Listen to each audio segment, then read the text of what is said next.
Hey guys. Welcome to our channel. Civil Engineering Guru. How are you all? Hope you all are fine.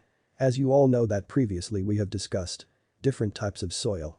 Today our topic is loam soil. So move towards our today's topic. Loam soil. Basically, loam is a soil comprised of almost equal amounts of sand and silt and a little less clay.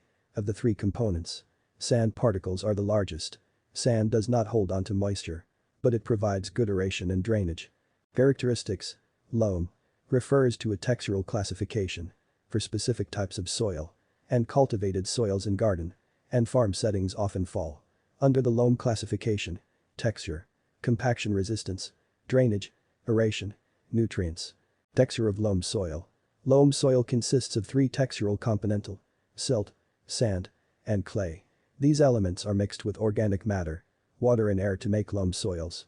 According to the University of Connecticut Home and Garden Education Center, loam technically consists of 7 to 27% clay, 28 to 50% silt and 52% or less sand. When more sand is present in the mix, gardeners consider the loam to be sandy loam. If more clay is present, it is considered clay loam. As long as the range of individual textures remains in the appropriate percentages, the soil is considered to be a type of loam. Compaction resistance. Loams with higher levels of sand tend to resist compaction. Sandy loams provide a preferred surface for areas that tend to compact because of traffic or other conditions. Drainage. The amount of sand in loam gives it the ability to drain well. According to the rain network, loam soils are free draining, especially when there is a low organic content. Loam soil holds water better than sandy soil types because of the level of clay particles. The lack of sufficient organic material in a loam soil may result in soil that dries out too quickly, according to the world of soil. Aeration. In addition to draining well, loam soils feature good aeration levels. Loams that have high amounts of clay offer less aeration for plants, insects, and soil organism. Gardeners face more difficulty in working loams that range on the clay end of the scale. Nutrients.